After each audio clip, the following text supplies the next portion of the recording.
Our next guest is Mike Smoker, mayoral candidate for the City of Victor Harbor. Mike, what is your view of good governance of council?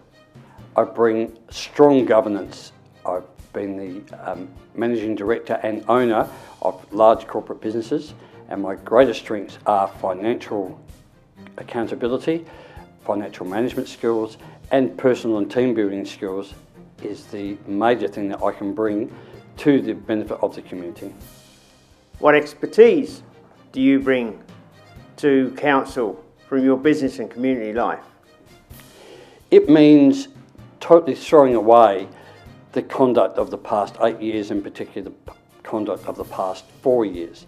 It means proper structured debate, it means robust debate, and it's quite okay for people to have differing opinions, but that debate must be conducted in a respectful and professional manner so that we get good outcomes for the community. In all of this, the governance from the chair is designed about the community, what the community wants, what the community needs, and for the benefit of the community, and I believe that's been lost. Over the last 4 years, there's been many areas of disharmony in the council. How would you handle that? I think that there's quite okay to have different opinions, in fact even disharmony, because I think it contributes to really good debate and a really good fleshing out of the issues. But in the end, there must be a decision to every issue that's been brought before council. And that debate then, if it's not ready to be taken, needs to be deferred until good information can be brought to hand, and everyone can have a input via their councillors to the debate and bring it onto the floor in a measured and professional way. And the conduct of the past just hasn't been supportive to achieve those types of outcome. And from the chair's perspective, from the mayoral perspective, we need to look at the big picture often rather than being involved in the nitty-gritty of the debate, taking sides one way or the other. And that can mean using your experience to introduce other measures or other factors for a big picture debate other than just what's been discussed on the floor. And my experience will allow me to bring that for the benefit of the community. Major issues have been the cost of council-run businesses such as the Whale Centre, the Horse Tram, Visitors Information Centre, FRAC, and of course the Waste Management Authority. I think that the entire aspects of how council business is being run needs to have a complete overhaul. Number one, we need to go back to basics. We need to understand what the financial position is and how it's being reported in an understandable fashion that we can have proper and meaningful debate on that. I am totally against so much going into secrecy, going into private discussion without being released to the community. And one of the pillars of which I wish to introduce is to have it fully known that people who do business with council, other people who do business with council, will have the information revealed in the public interest rather than be tucked away privately. That being said, once we understand the position of council, how much we have in income and how much we can spend, then we can get down to the real nitty-gritty of what it costs to operate these businesses. And in direct answer to the question, we have not had anyone in the past put their hand up and say, stop, it's time for a review. It's time for us to look at what was originally budgeted for these businesses and what does it actually cost us to run and why they are so far out of kilter.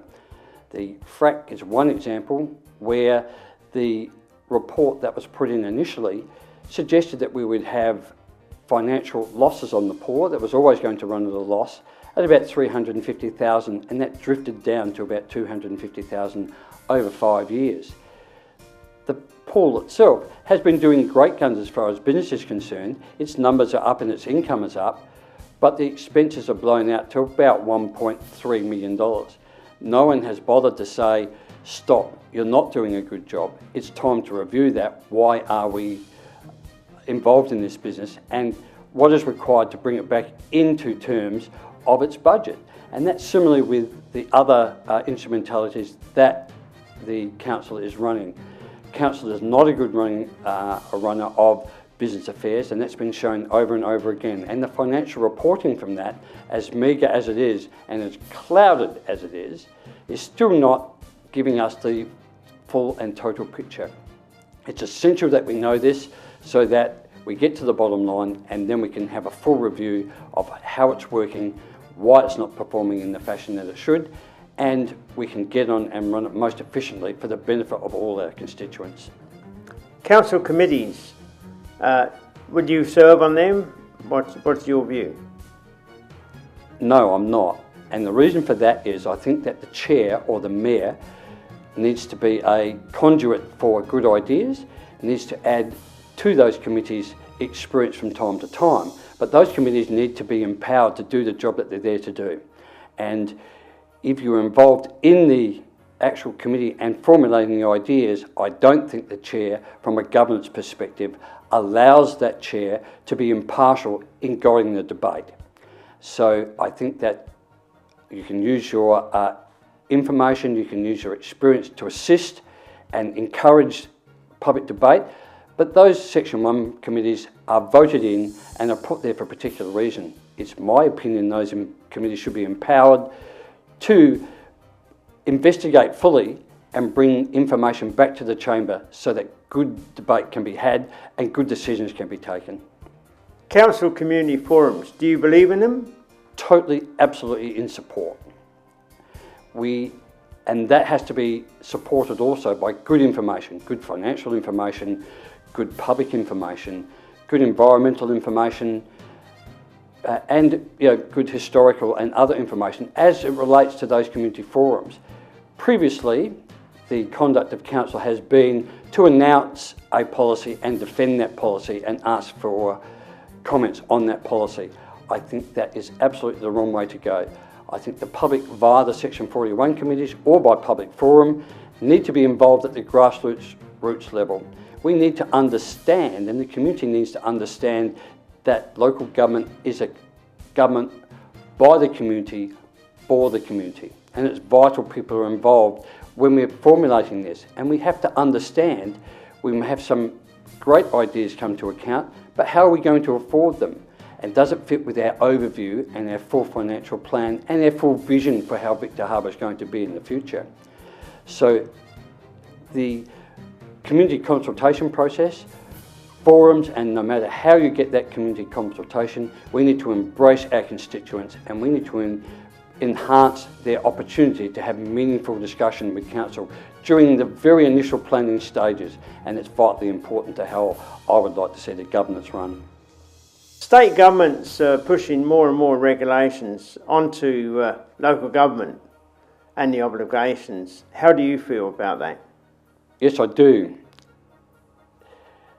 The load shifting and responsibility shifting to local government has been going on for years, and this is something that needs to be discussed in total with the community, and we need to push back against that.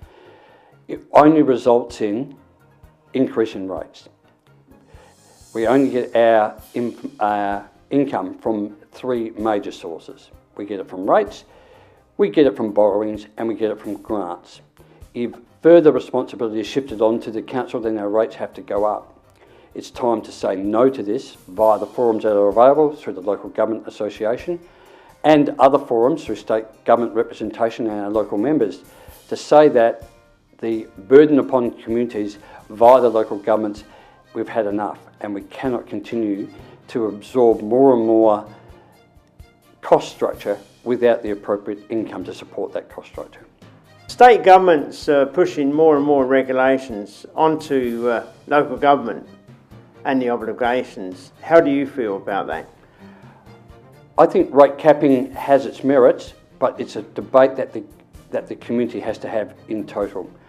I am fully against using the ratepayers as a source of income that just seems to go exponentially higher year after year. But I think that you can throw out the bathwater and the baby at the same time if it's not handled well. My preference would be to have good governance, good community input, and we have a set of rates that reflect what we want as a community rather than be dictated by external sources. But we can only do that once again with good information from the start. If we want further things, further initiatives, further infrastructure that is not being able to manage within our current rate structure, we can go to the community and ask whether they want to fund that through an extra rate if it can't be run through government grants or by borrowings. But that's a decision that we as a community should be taking and not be dictated to by third parties. Building development and control. Council has very little at this point in time. How do you feel about building regulations and council control? It's an interesting question. So in the end, it's not my feelings that really count here, it's the chamber and the community's feelings that really count.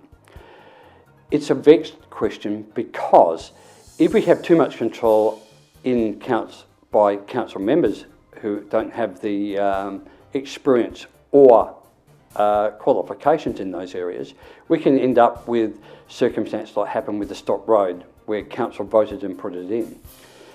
But again, having members coming down and voting on what happens for development in our community from external parties that come from Adelaide or other places, highly qualified people, but not necessarily have the depth of experience that we would like from a local perspective, then that's not also desirable. So there needs to be a balance somewhere in between that suits the needs of the public, that gives us some community control, and also allows us to call upon the resources of guided professionals.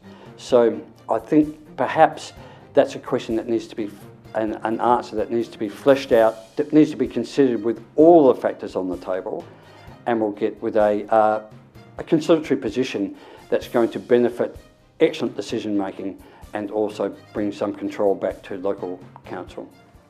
Mike, can you give us a summary of why you would like people to vote for you?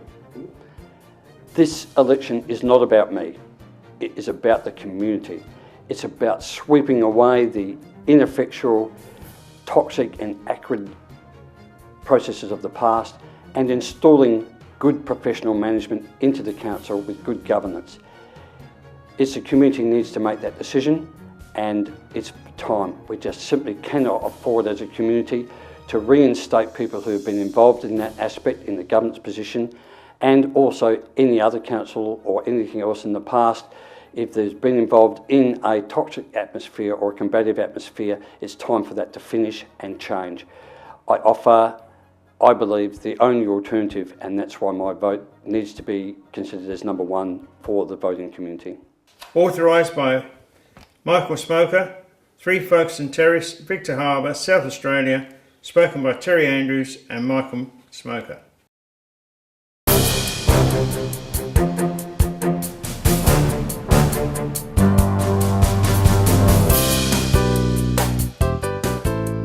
South Coast Television, your community, your voice.